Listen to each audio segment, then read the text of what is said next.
புதிய தலைமுறை டிஜிட்டல் நேயர்களுக்கு வணக்கம். ஐசிசி T20 வேர்ல்ட் கப் ரொம்ப பரபரப்பா போயிட்டு இருக்கு. குரூப் ஸ்டேஜ் எல்லாம் முடிஞ்சு அடுத்தது குரூப் 8 வந்து ஸ்டார்ட் ஆயிடுச்சு. இதுல இந்தியா விளையாடின first match India versus south ஆப்பிரிக்கால இந்தியா வந்து ஒரு மோசமான ஒரு தோல்வியை வந்து தழுவிருக்காங்க. சோ இதை பத்தி நம்மகிட்ட டீட்டெயிலா பேசுறதுக்காக நம்ம கூட இன்னைக்கு கிரிக்கெட் அனலிஸ்ட் ரமேஷ் இருக்காரு. அவர் கூட பேசலாம். வணக்கம் ரமேஷ். வணக்கம் வணக்கம். ரெண்டு அன்பீட்டன் அணி, அதாவது ரெண்டு டீமே வந்து குரூப் ஸ்டேஜ்ல வந்து ஒரு தோல்வி கூட இல்லாம இந்த மேட்சை வந்து விளையாட வந்தாங்க. யார் யாரை பீட் பண்ண போறாங்கிற எதிர்பார்ப்பு எல்லாருக்குமே இருந்தது. 2024க்கு அவங்க வந்து பழி தீர்ப்பாங்களா சவுத் ஆப்பிரிக்கா இந்தியாவை அப்படிங்கிற ஒரு கேள்வியும் எழுந்த ஒரு நிலையில கிட்டத்தட்ட 76 ரன் வித்தியாசத்துல வந்து ஒரு கம்ஃபர்டபுள் வெற்றியை வந்து சவுத் ஆப்பிரிக்கா பதிவு பண்ணிருக்காங்க. எப்படி இருக்கு இந்த மேட்ச்? நம்ம வீட்டுல எல்லாம் ஈஸ்வர் ஊறுகாய் போட்டு வைப்பாங்க ஒரு ஜாடியில. அந்த ஜாடியில போட்டிருக்கிற ஊறுகாவை ஒன்ஸ் இன் வயல் நம்ம வீட்டு லேடிஸ் எல்லாம் வந்து தூக்கி ஒரு குலுக்கி விடுவாங்க. அந்த மாதிரி அப்படி அந்த மாதிரி இந்தியன் டீமுக்கு இந்த மேட்ச் வந்து ஒரு குலுக்கி வச்சிருக்கு. அவ்வளவுதான். எல்லாமே ரொம்ப பிரமாதமா பண்ணிட்டு வந்தாங்க. ரொம்ப அந்த காம்ப்ளசன்சி வந்துடக்கூடாது, அந்த திமிரு வந்துடக்கூடாதுங்கிறதுனால இந்த மேட்ச்ல வந்து வந்த ரிசல்ட் வந்து நீங்க வந்து 74 ரன் வித்தியாசத்துல ஜெயிச்சிருக்காங்கன்னு சொல்லிட்டு நீங்க சாதாரணமா சொல்றீங்க. ஹியூஜ் டிஃபரன்ஸுங்க, அது ஹியூஜ் மார்ஜின். அது வந்து கிட்டத்தட்ட இன்னிங்ஸ் டிஃபீட் மாதிரி ஒரு டெஸ்ட் நீங்க எடுத்தீங்கன்னா மோர் தென் தட். அந்த மாதிரியான ஒரு மட்டமான டிஃபீட் இந்தியாவுக்கு. ஒரே சென்டென்ஸ்ல சொல்லணும்னா India is out played in every single department. இந்த மொத்தம் நடந்த 40 ஓவர்ல இன்னைக்கு மேட்ச்ல முதல் 4 ஓவர் தான் இந்தியா ஆடினாங்க. மீதி மீதி மீதி 36 ஓவர் சவுத் ஆப்பிரிக்கா தான் ஆடி இருக்காங்க இந்த மேட்சை. எப்போ அந்த 5வது ஓவர்ல வருண் சக்கரவர்த்தி கிட்ட பால கொடுத்தாரோ அந்த நிமிஷத்துல இருந்து சவுத் ஆப்பிரிக்கா கைக்கு போயிடுச்சு. ஓகே, நீங்க வருணோட மிகப்பெரிய ஃபேன். வருண நிறைய பிரைஸ் பண்ணி எல்லாம் பேசிருக்கீங்க. இன்னைக்கு மோஸ்ட் எக்ஸ்பென்சிவ் பவுலரா வந்து அவர் தான் இருந்திருக்காரு. சோ இதற்கான காரணம் என்னவா இருக்கும்? இல்ல, வருணோட போலிங்ல எந்த குறை சொல்ற மாதிரி இல்ல. வருணை வந்து எப்படி செட் பண்றது அப்படின்னு சொல்லிட்டு நல்லா ஹோம்ஒர்க் பண்ணிருக்காங்க சவுத் ஆப்பிரிக்கா. பர்டிகுலர்லி நம்ம வந்து இந்த T20 வரும்போது எல்லாருமே வந்து இந்த யங்ஸ்டர்ஸை பத்தி தான் பேசணும்.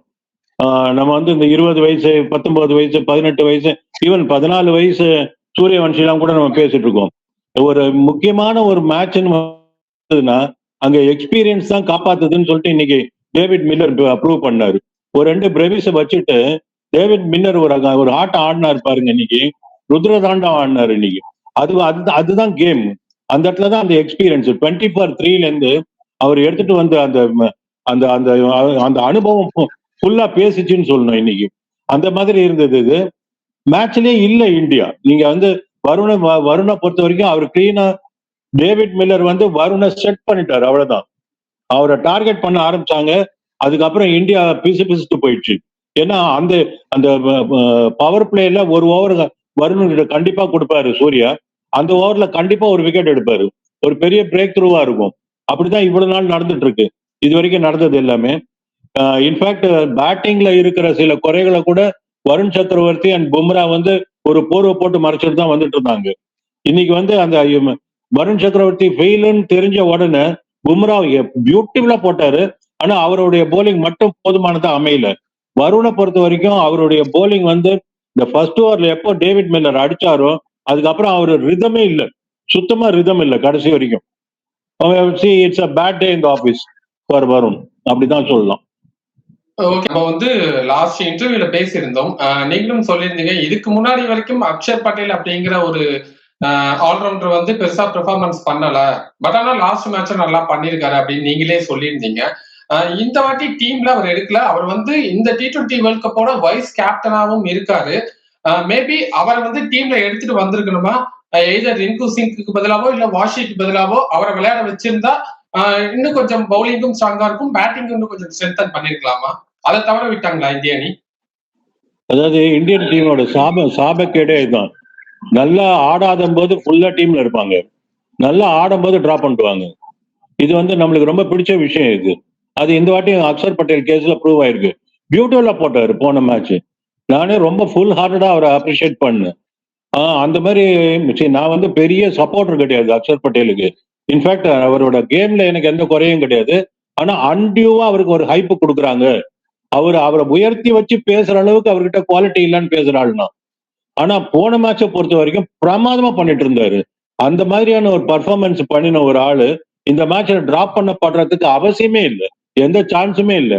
நீங்க having set that, any day Washington Sundar வந்து அக்ஷர் பட்டேலை விட பெட்டர் பேட்ஸ்மேன். போலிங்கை நான் பத்தி பேசல. நீங்க வந்து எப்போ அந்த அந்த மாதிரியான ஒரு ஆல்ரவுண்டர் கிட்ட ஒரு பேட்டிங்கை ரொம்ப டீப்பா நீங்க எதிர்பார்க்குறீங்களோ அந்த ஒரு பாயிண்ட வச்சு பார்க்கும்போது washi is much much better batsman தான் அக்ஷர் பட்டேல்.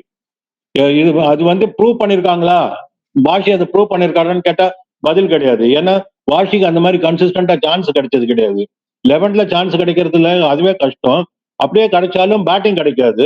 பேட்டிங் ஃபேர் லாஸ்ட்ல ஒரு 5-6 பால் ஆடுற மாதிரி வரும். அப்படிதான் இருந்தது. பட் இன்னைக்கு ஒரு கோல்டன் ஆப்பர்ச்சுனிட்டி கிடைச்சது, அதை அவர் கூஃப் அப் பண்ணிட்டாரு. ஸோ இந்த மேட்ச் வந்து வாஷி ஆடி இருக்கணுமா அப்படிங்கிறது தெரியாது. வாஷி ஆடி இருக்கலாம். ஆனா நீங்க சொல்ற மாதிரி ரிங்கு வந்து கன்சிஸ்டன்டா ஃபெயில் ஆயிட்டு இருக்கும்போது ரிங்கு இடத்தையாவது அக்ஷர் பட்டேல ரீடைன் பண்ணிருக்கணும். என்னை பொறுத்த வரைக்கும் பேட் 11 தான் நான் சொல்லுவேன். இந்த மேட்சை பொறுத்த வரைக்கும் பவர் பிளேலே பாத்தீங்கன்னா சவுத் ஆப்பிரிக்கா 3 விக்கெட்டை லூஸ் பண்ணிட்டாங்க. அதுக்கப்புறம் டேவிட் மில்லர் தான் மேட்சை எடுத்துட்டு வந்தாரு. கூடவே டெவால் பிரேவிஸும் டிராவல் பண்ணாரு.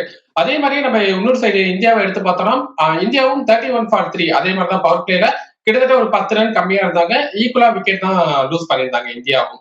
அங்கேருந்து மேட்ச் யாரு எடுத்துட்டு போயிருக்கணும், யாரு எடுத்துட்டு போக தவறணும்? சரி, அதுதான் நான் வந்து நம்ம பாகிஸ்தானை பத்தி லாஸ்ட் டைம் நம்ம பேசும்போது கூட பாபர் அசாம் பத்தி நான் பேசினேன், ஞாபகம் இருக்கா ஈஸ்வர்? அந்த மாதிரி நீங்க அந்த மிடில் ஆர்டர்ல ஒரு சீனியர் பேட்ஸ்மேன் ரிவால்வ் பண்ணக்கூடிய ஒரு பேட்ஸ்மேன் இருக்கணும். அந்த மாதிரியான ஒரு ஆட்டம் தான் இன்னைக்கு டேவிட் மில்லர் ஆடினது. அவர் அடிச்சாருங்கிறது கரெக்ட் தான். ஆனா ஒரு எண்டு பிரேவிஸை வச்சுட்டு அந்த ஸ்ட்ரைக் ரொட்டேஷன் என்ன ரன்னிங் பிட்வீன் த விக்கெட்ஸ் போனாங்க பாருங்க அவங்க. ஸோ அந்த மாதிரி நீங்க எடுத்து பார்த்தீங்கன்னா அவ்வளவு பிரமாதமா ஆடினாங்க. அந்த மாதிரி ஒரு சீனியர் பேட்ஸ்மேன் மிடில் ஆர்டர்ல இருந்தாதான் உங்களுக்கு ரிவால்வ் பண்ண முடியும். அந்த அந்த அது என்ன சொல்லலாம், அது கட்டி அணைச்சு கூட்டிட்டு போக முடியும். அப்படி பண்ண முடியும். நடுவுல இருக்கிற மிடில் ஆர்டர்ல வரக்கூடிய ஆளும் தூக்கி அடிக்கிற ஆளா இருந்தா உங்களுக்கு வந்து இப்ப நம்ம போன மேட்ச் பார்த்தோம், 8 பேர் அடிக்கிறதுக்கு இருக்கிறது 2 பேருக்கு 3 பேர் கை பிடிச்சா கூட போதும், மீதி 5 பேரை டிஸ்கவுண்ட் கொடுக்கலாம் அப்படின்னு நான் சொன்னேன். 3 பேருக்கு கை கொடுத்துருவணும் இல்லையே. அது இல்லாத போது நீங்க 8 பேரும் ஃபெயில் அப்படின்னா அப்ப 8 பேரும் அடிக்கிறதா இருக்கிறது தப்புங்கிற மாதிரி தான் ஆகுது. யாராவது ஒருத்தர் ரிவால்வ் பண்ணணும். அந்த மாதிரி பண்ணக்கூடிய ஒரே பேட்ஸ்மேன் இன்னைக்கு இருக்கிறது திலக் வர்மா. அவரும் டாப் ஆஃப் த ஆர்டர்ல இருக்காரு, நம்பர் 3ல. அவர் இன்னைக்கு ஃபெயில் ஆயிட்டாரு. அவர் இருந்திருந்தாருன்னா total story would have been totally different. But unfortunate, இதெல்லாம் வந்து நடக்கும், கிரிக்கெட்ல நடக்கக்கூடியதுதான். இது சரியான அடி இந்தியாவுக்கு. ஒரு நல்லா தூங்கிட்டு இருக்கிறவன நல்லா தண்ணி தெளிச்சு எழுப்பி அப்பா கொஞ்சம் உஷாராயிருன்னு சொன்ன மாதிரி இருக்கு. ஒரு வகையில நல்லதுதான். இதேதான் 2024 T20 வேர்ல்ட் கப் ஃபைனல்ல வந்து பேக் டு பேக் விக்கெட் போயிட்டு இருந்தப்ப அந்த இடத்துல பண்ணி அக்ஷரை மேல அடிச்சாங்க. ஆங்கர் இன்னிங்ஸ் விராட் கோலி எடுத்தாரு. அங்க வந்து ஒரு நல்ல பிளே பண்ணி கொடுத்து அக்ஷர் பட்டேல் வந்து அந்த மேட்சை ஜெயிக்கிறதுக்கு ஒரு முக்கிய கருவியாகவும் இருந்தாரு. அதோட இல்லாம நம்ம லாஸ்டே பேசியிருந்தோம், ஓப்பனிங்ல Abhishek Sharma again and again தொடர்ச்சியா 4th ஃபெயிலியர். இதற்கு என்ன பதில் சொல்ல போறீங்க நீங்க? இதுக்கு ஒண்ணு பதில் சொல்றது ஃபெயிலியர் தான், வேற என்ன சொல்ல முடியும்? நீங்க ஏன்னா இப்ப நம்ம லாஸ்ட் டைமே பேசணும், இப்ப சஞ்சு சாம்சனுக்கு சான்ஸ் கொடுக்கணும் அப்படின்னு வரும்போது சஞ்சு சாம்சனும் ஃபெயில் தானே. நீங்க வந்து இதெல்லாம் அதனால நீங்க ஒருவேளை சஞ்சு சாம்சனுக்கு அடுத்த மேட்ச் சான்ஸ் கொடுத்து கிளிக் ஆயிட்டாருன்னு வச்சுக்கோங்க, நத்திங் லைக் தட். என்ன ஒரே வருத்தப்பட வேண்டிய விஷயம் என்னன்னா T20 பொறுத்த வரைக்கும் ஃபர்ஸ்ட் 6 ஓவர்ஸ் தான் வாழ்க்கையே. போலிங்கா இருந்தாலும் சரி, பேட்டிங்கா இருந்தாலும் சரி, அதுல உங்க கதை தெரிஞ்சிடும். ஃபர்ஸ்ட் 6 ஓவர்ஸ்ல பேட்டிங்ல அந்த டாப் 1 2 3 உங்களுக்கு கிளிக் ஆகலைன்னா நீங்க அவுட், அதுக்கப்புறம் தேர்த்த முடியாது. அதே மாதிரி போலிங்ல ஃபர்ஸ்ட் 6 ஓவர்ஸ்ல ஒரு 1 or 2 விக்கெட்ஸ் நீங்க எடுக்கலைன்னா நீங்க அவுட், அதுக்கப்புறம் தேர முடியாது. நோ லாஸ்ல எல்லாம் ஆப்போனன்ட் போயிட்டாங்கன்னா தேர முடியாது. ஸோ ஃபர்ஸ்ட் 6 ஓவர்ஸ்ங்கிறது ரொம்ப ரொம்ப கிரிட்டிக்கல். அந்த ஃபர்ஸ்ட் 6 ஓவர்ஸ் இந்தியாவுக்கு அன்பார்ச்சுனேட்லி இது வரைக்கும் சரியா செட் ஆகல.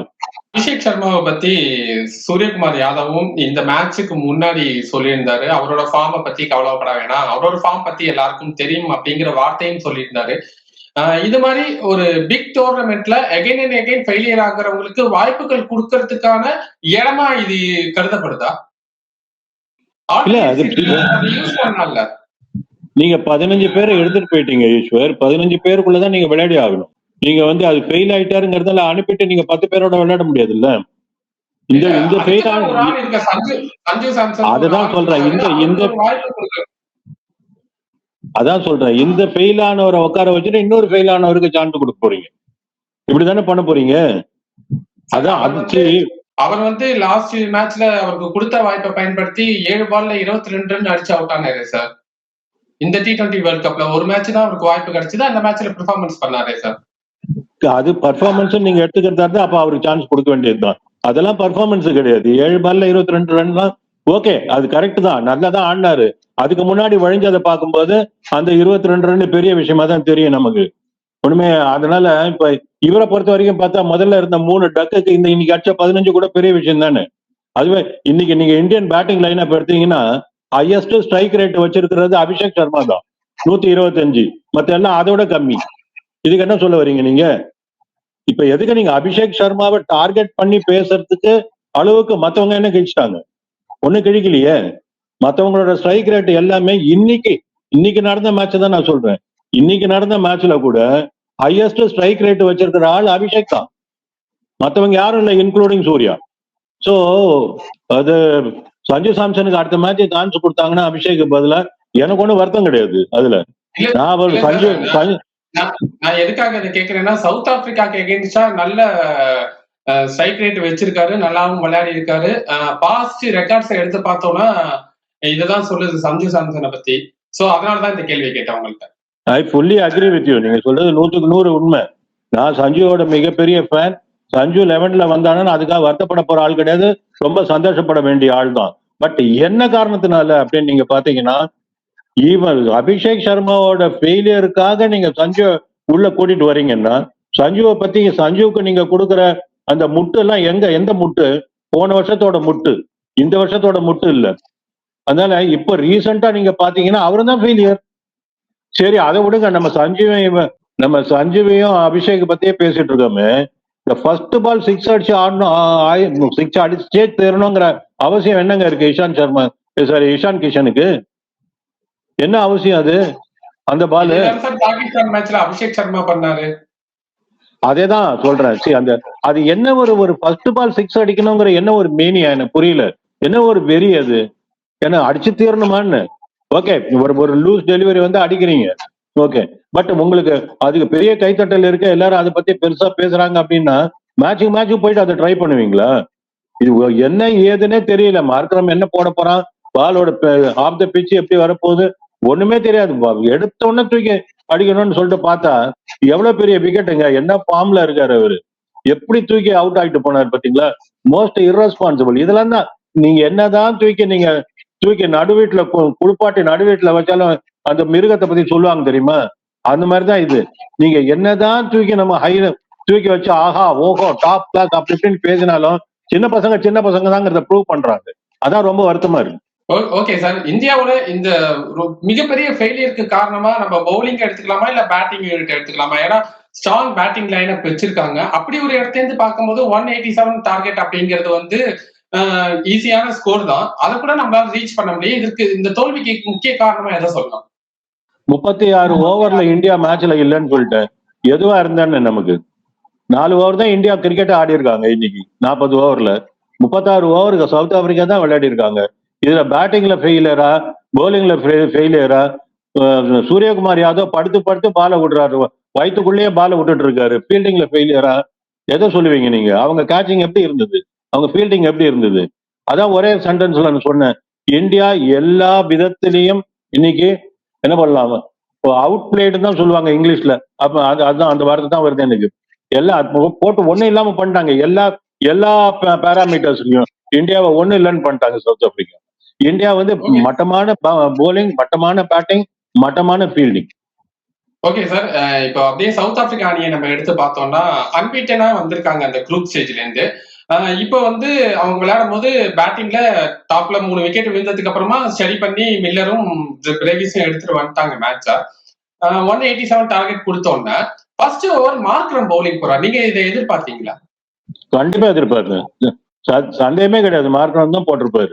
அதுவும் மார்க்ரமோட டார்கெட் வந்து இஷான் இல்ல, அபிஷேக் சர்மா. எங்க அந்த தத்து போட்டு அவன் பேர் அரவிந்த், என்ன தத் போன மேட்ச் நமீபியாவா? அவங்க கிட்ட அந்த ஃபர்ஸ்ட் ஓவர் அவுட் ஆனாரு அபிஷேக் சர்மா, அந்த ஆஃப் ஸ்பின்னர் கிட்ட தானே அவுட் ஆனாரு. சோ நீங்க இப்ப அந்த அந்த அளவுக்கு ஒரு ப்ரெஷர் இருக்கு 3 டக்கோட. அந்த மாதிரி இருக்கும்போது கண்டிப்பா ஆஃப் ஸ்பின்னர் தான் மார்க் தாங்கிறது கேட்டகாரிக்கலா தெரிஞ்ச ஒரு விஷயம் தான், கண்டிப்பா எதிர்பார்த்தேன். பட் அவரோட டார்கெட் வந்து அபிஷேக் சர்மாவா தான் இருந்திருக்கும். ஆனா அன்பார்ச்சுனேட்லி இஷானா மாறிச்சு, அவ்வளவுதான். Okay sir. இதற்கப்புறம் எப்படி போகும் இந்திய அணி? என்ன மாதிரி ஸ்ட்ராட்டஜிஸ் பண்ணணும்? டீம் சேஞ்சஸ் பண்ணுமா? 2 மேட்ச் இந்தியா ஜெயிச்சே தீரணும், அதுல டவுட் கிடையாது. வெஸ்ட் இண்டீஸ் கிட்டையும் ஜிம்பாப்வே கிட்டையும், அடுத்தது சேப்பாக்ல வேற இருக்கு சென்னையில ஜிம்பாப்வேயோட. இந்தியா ஜெயிச்சே தீரணும். டீம் கண்டிப்பா நீங்க ரிங்கு சிங்கை பத்தி நம்ம கொஞ்சம் யோசிக்கணும். நல்லா நல்லா பந்து பொறுக்கி போடுறாரு, இல்லைன்னு சொல்லல. பட் பேட்டிங்ல 2-3 தடவை சான்ஸ் கிடைச்ச போதும் அவர் வந்து அவர் வர ஆர்டர் வந்து அடிச்சு மேட்ச் ஜெயிச்சு கொடுக்கக்கூடிய ஆர்டரா கூட இல்லாம இருக்கலாம். பட் அந்த அந்த அவருடைய அப்ரோச் வந்து ரொம்ப வல்னரபிளா இருக்கு. இப்போ அவர் வந்து வந்தோமா சுத்தினோமா அவுட் ஆனோமான்னு இருக்கிறதா, அது வந்து அது சரியா வராது. அந்த இடத்துல அப்படித்தான் ஆடணும்னு இருந்தா கூட அந்த அப்ரோச் வந்து அட்லீஸ்ட் ஒரு 1 or 2 டெலிவரிஸ் தள்ளி இண்டி ஆடி வேற எப்படி இருக்குங்கிறதெல்லாம் பார்த்துட்டு தன்னுடைய சுயநலத்துக்காகவாது தன்னுடைய பேருக்கு பின்னாடி ஒரு 30 ரன் போடணுங்கிற எண்ணமாவது இருக்கணும்ல ஒருத்தனுக்கு. அதுவும் இல்லை, இரஸ்பான்சிபிளா வந்து தூக்கி அடிச்சுட்டு அவுட் ஆகுதுங்கிறது. ரிங்கு சிங்கை உட்கார வச்சுட்டு அக்ஷர் உள்ள கொண்டு வர வேண்டியதுதான். அபிஷேக் சர்மா எனக்கு தெரிஞ்சு சஞ்சு ஆடணும். ஓகே சார், நீங்க சில சேஞ்சஸ் சொல்லியிருக்கீங்க. இந்திய அணி இன்னைக்கு வந்து பேட்டிங்லயும் சரி பவுலிங்லயும் சரி டோட்டலா ஃபெயிலியர் ஆயிருக்காங்க. அப்படியே அதை கேப்சர் பண்ணி சவுத் ஆப்பிரிக்கா வந்து ஒரு பிரில்லியன்ட் வெற்றியை வந்து பதிவு பண்ணியிருக்காங்க. ஒரு விஷயத்த இந்தியன் டீமை பொறுத்த வரைக்கும் பாராட்டணும். என்னன்னா, சுப்மன் கில்லை தவிர வேற ஏதாவது பிளேயரா இருந்தாங்கன்னா அவங்க வைஸ் கேப்டனா இருந்தாலும் டிராப் பண்ணப்படலாம் அப்படின்னு சொல்லிட்டு ப்ரூவ் பண்ணிருக்காங்க. ஹாப்பி. ஓகே சார், இதை நீங்க யாருக்காக சொல்றீங்கிறது தெரியல. பாப்போம் சார், அடுத்தடுத்த நேர்காணல்ல இன்னும் டீட்டெயிலா நம்ம பேசுவோம். அடுத்தது ஜிம்பாப்வே கூட நீங்க சொன்ன மாதிரி சென்னையில மேட்ச் இருக்கு, அது ரொம்ப இன்ட்ரெஸ்டிங்கா இருக்க போகுது. ஏன்னா வேர்ல்ட் கப்ல யாருமே எதிர்பார்க்காத ஒரு நேரத்துல ஜிம்பாப்வே வந்து இந்தியாவை தோற்கடிச்ச வரலாறு தான் இருக்கு. வரலாறு திரும்பவும் திரும்புமா, இல்ல தோல்விக்கு வெற்றியை பரிசா இந்திய அணி கொடுப்பாங்களா அப்படிங்கிறத பொறுத்து இருந்து பார்க்கலாம் சார். இவ்வளவு நேரம் உங்க கருத்துக்களை பகிர்ந்துகிட்டதுக்கு ரொம்ப நன்றி சார்.